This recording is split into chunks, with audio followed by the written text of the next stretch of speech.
We've invited as our guest speaker this morning for three reasons. A gentleman, he loves Jesus, he has a compelling life story, and he is a distinguished man of science and healing. We hope that he can help us sort some things out. May I introduce the Director of Pediatric Neurosurgery at one of the world's great hospitals, Johns Hopkins in Baltimore, Dr. Benjamin Carson, Sr.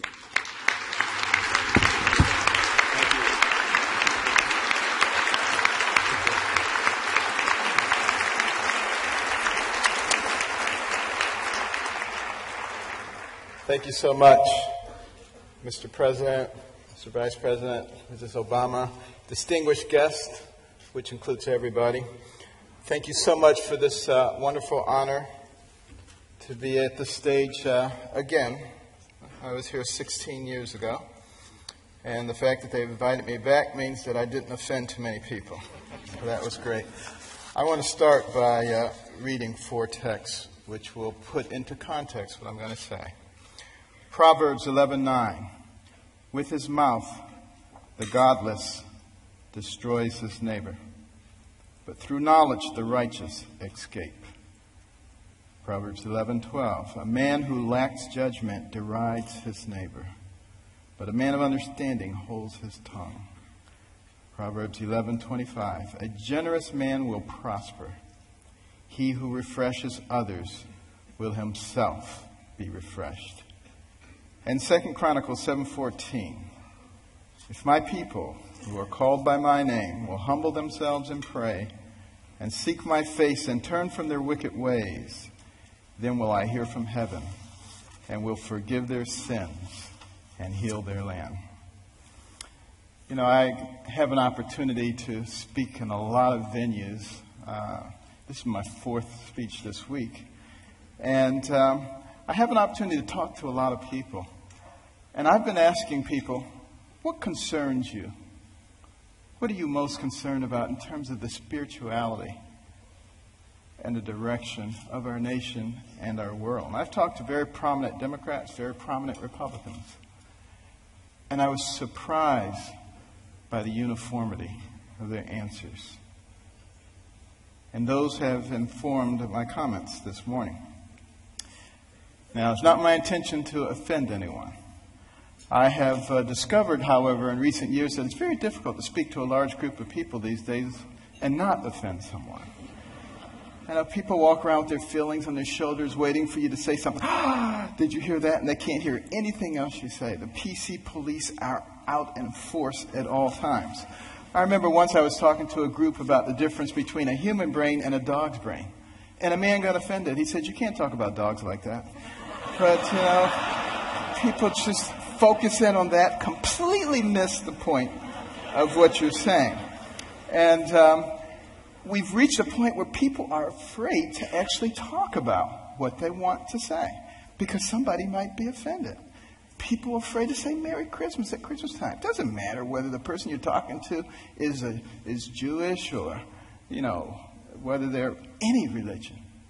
That's a salutation, a greeting of goodwill. We've got to get over this sensitivity, you know, and it keeps people from saying what they really believe. You know, I'm reminded of a very successful young businessman, and he loved to buy his mother these exotic gifts for Mother's Day, and he ran out of ideas, and then he ran across these birds. These birds were cool. You know, they cost $5,000 a piece. They could dance, they could sing, they could talk. He was so excited he bought two of them. Sent them to his mother, couldn't wait to call her up on Mother's Day. Mother, what'd you think of those birds? And she said, they was good. He said, no, Mother, you didn't eat those birds. Those birds cost $5,000 a piece. They could dance, they could sing, they should talk. And she said, well, they should have said something. And you know, that's where we end up, too, if we don't speak up for what we believe. And, you know, what we need to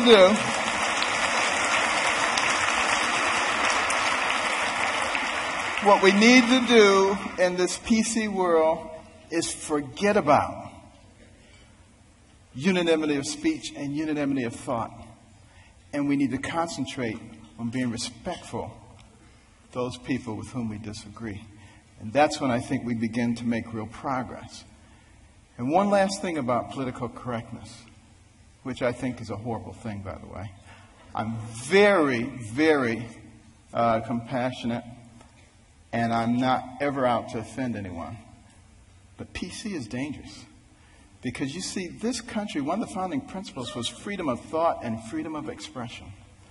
And it muffles people. It puts a muzzle on them.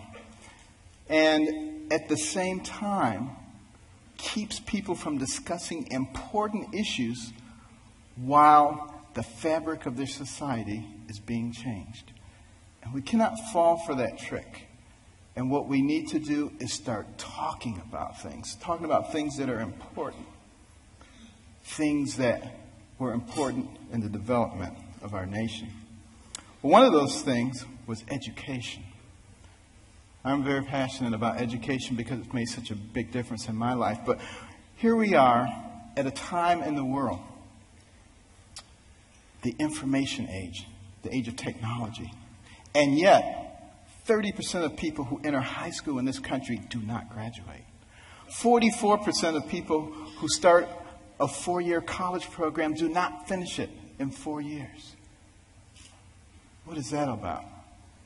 Think back to a darker time in our history, 200 years ago when slavery was going on.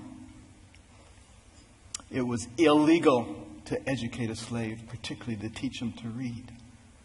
Why do you think that was? Because when you educate a man, you liberate a man. And there I was as a youngster, placing myself in the same situation that a horrible institution did because I wasn't taking advantage of the education. I was a horrible student. Most of my classmates thought I was the stupidest person in the world. They called me dummy. I was the butt of all the jokes. Now, admittedly, it was a bad environment. Single parent home. You know, my mother and father had gotten divorced early on. My mother got married when she was 13. She was one of 24 children. Had a horrible life. Discovered that her husband was a bigamist. Had another family. And she only had a third-grade education. She had to take care of us. Dire poverty. Had a horrible temper, poor self-esteem. All the things that you would think would preclude success. But I had something very important. I had a mother who believed in me.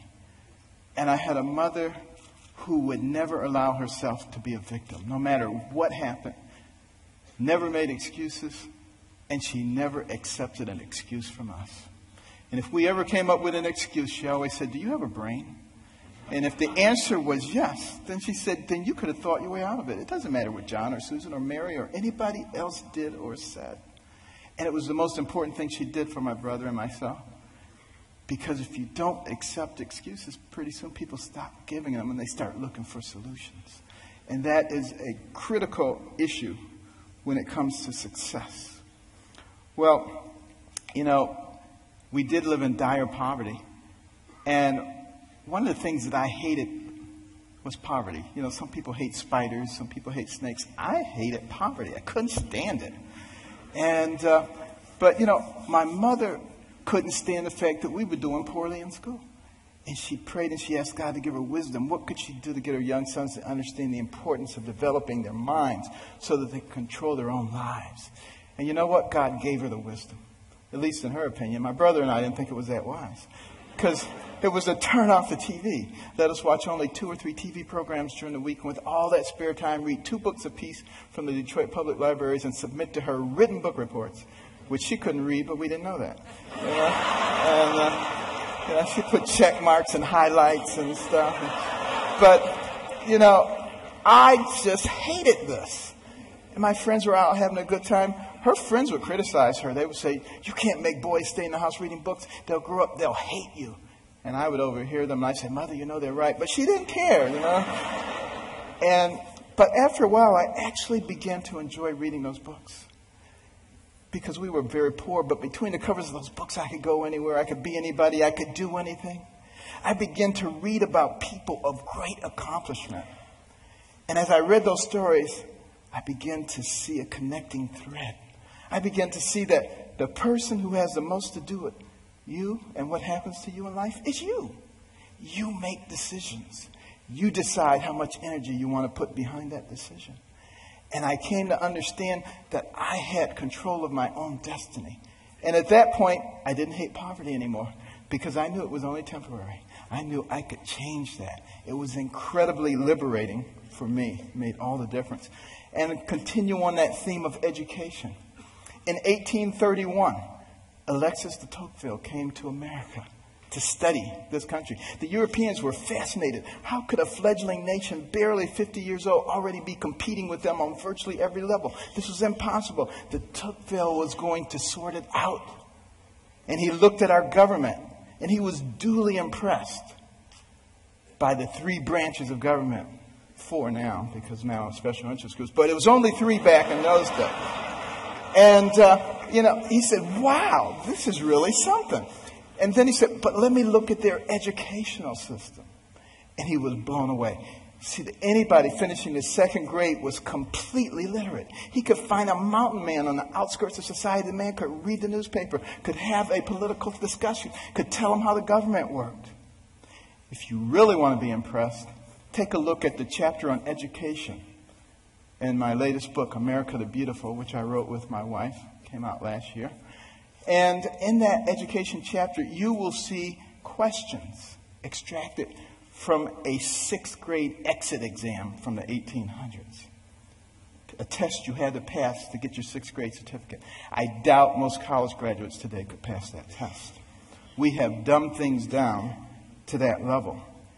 And the reason that is so dangerous is because the people who founded this nation said that our system of government was designed for a well-informed and educated populace. And when they become less informed, they become vulnerable. Think about that.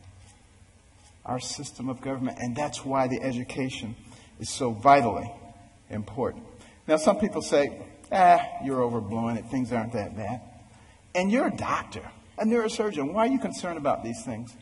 I've got news for you. 5 doctors signed the Declaration of Independence. Doctors were involved in the framing of the Constitution, the Bill of Rights, a whole bunch of things. It's only been in recent decades that we've extracted ourselves, which I think is a big mistake. We need doctors and we need scientists, engineers. We need all those people involved in government, not just lawyers. I don't have anything against lawyers, but, here's the thing about lawyers. And I'm sorry, but I got to be truthful, okay? Got to be truthful. What do lawyers learn in law school? To win.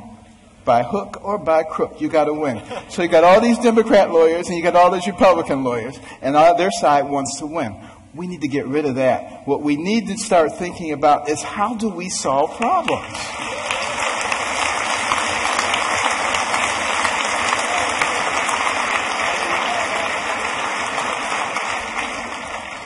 And now, before I get shot, let me finish here.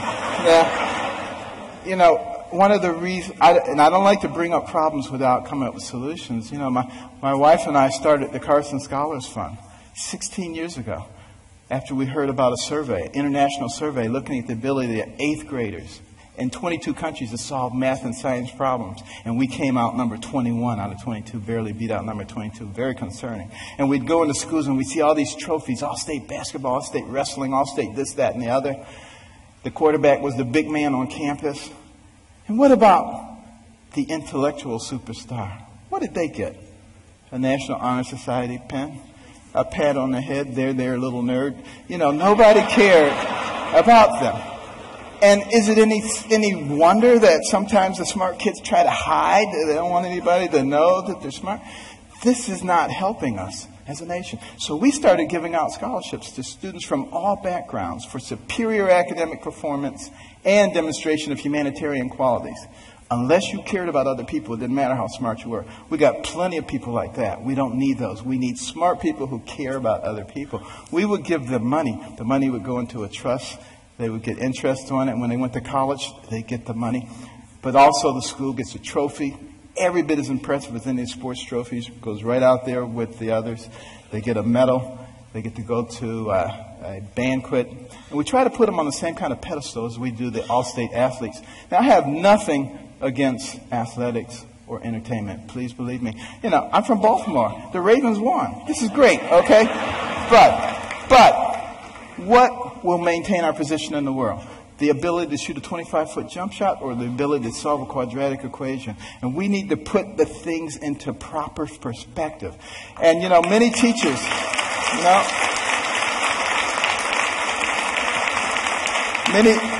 Many teachers have told us when we put a Carson Scholar in their classroom, the GPA of the whole class goes up over the next year. And it's been very gratifying. We started 16 years ago with 25 scholarships in Maryland. Now we've given out more than 5,000, and we're in all 50 states. But we also put in reading rooms. These are fascinating places that no little kid could possibly pass up. And they get points for the amount of time they spend in their reading, the number of books that they read, and they can trade them in for prizes. In the beginning, they do it for the prizes, but it doesn't take long before their academic performance begins to improve. And we particularly target Title I schools where kids come from homes with no books, and they go to schools with no libraries. Those are the ones who drop out. And we need to truncate that process early on because we can't afford to waste any of those young people. You know, for every one of those people that we keep from going down that path of self-destruction and mediocrity, that's one less person you have to protect yourself and your family from. One less person you have to pay for in the penal or the welfare system. One more tax-paying, productive member of society who may invent a new energy source or come up with a cure for cancer. They're all important to us, and we need every single one of them. It makes a difference.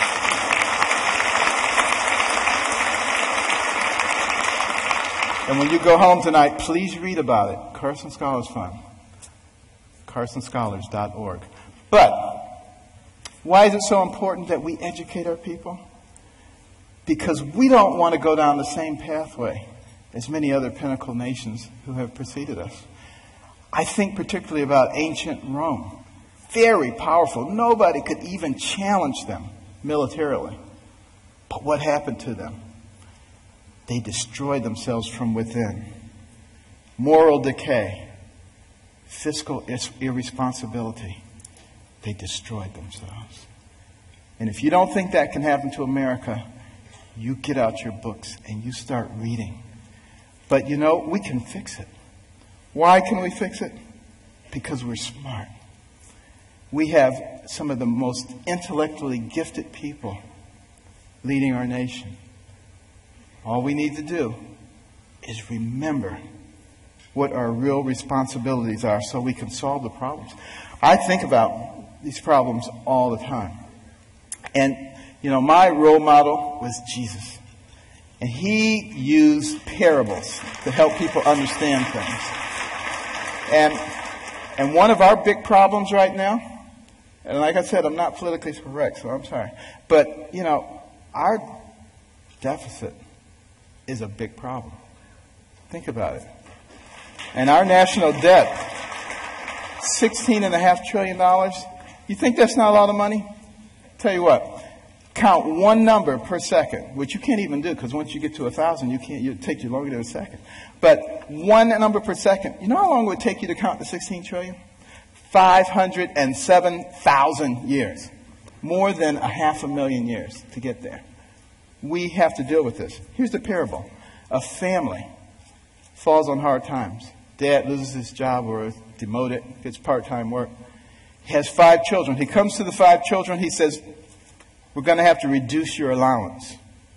Well, they're not happy about it, but he said, except for John and Susan. They're special. They get to keep their allowance. In fact, we may give them more. How do you think that's going to go down? Not too well. Same thing happens. Enough said. What about our taxation system? So complex. There is no one who can possibly comply with every jot and tittle of our tax. If I wanted to get you or you, I could get you on a tax issue.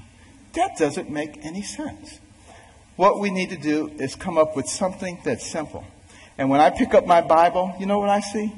I see the fairest individual in the universe, God, and he's given us a system. It's called tithe.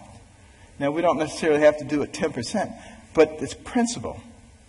He didn't say, if your crops fail, don't give me any tithe.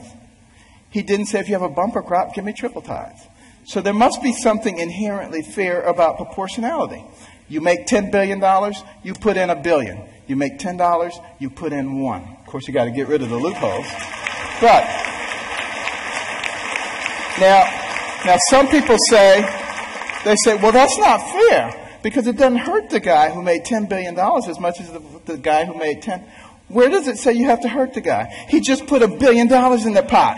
We don't need to hurt him. It's that kind of thinking. It's that kind of thinking that has resulted in 602 banks in the Cayman Islands. That money needs to be back here, building our infrastructure and creating jobs. And we're smart enough to figure out how to do that. We've already started down the path of solving one of the other big problems, healthcare. We need to have good healthcare for everybody. It's the most important thing that a person can have. Money means nothing, titles means nothing when you don't have your health. But we got to figure out efficient ways to do it. We spend a lot of money on healthcare, twice as much per capita as anybody else in the world, and yet not very efficient. What can we do? Here's my solution. When the person is born, give them a birth certificate, an electronic medical record, and a health savings account, to which money can be contributed pre-tax from the time you're born to the time you die. When you die, you can pass it on to your family members so that when you're 85 years old and you got 6 diseases, you're not trying to spend up everything. You're happy to pass it on, and there's nobody talking about death panels. That's number one.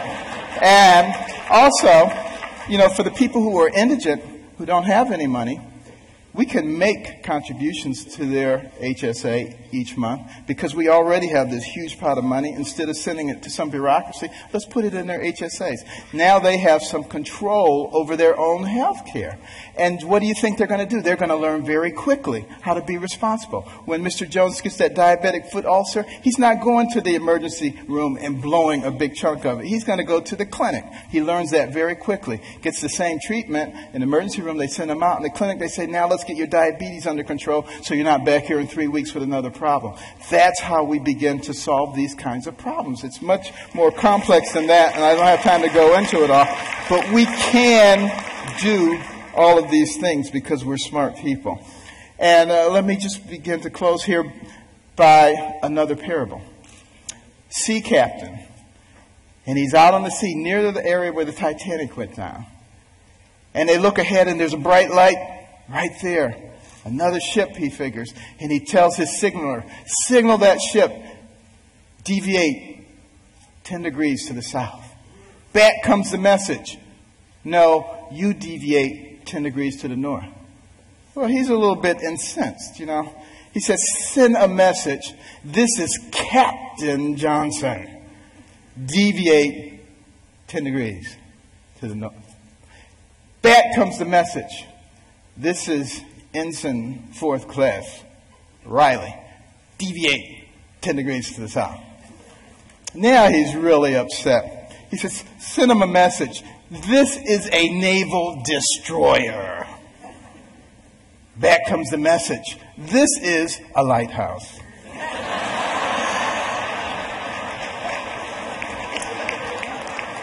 Enough said. Now, what about the symbol of our nation? The eagle. The bald eagle. It's an interesting story how we chose that. But a lot of people think we call it the bald eagle because it looks like it has a bald head. That's not the reason. It comes from the Old English word piebald, which means crowned with white. And we just shorten it to bald.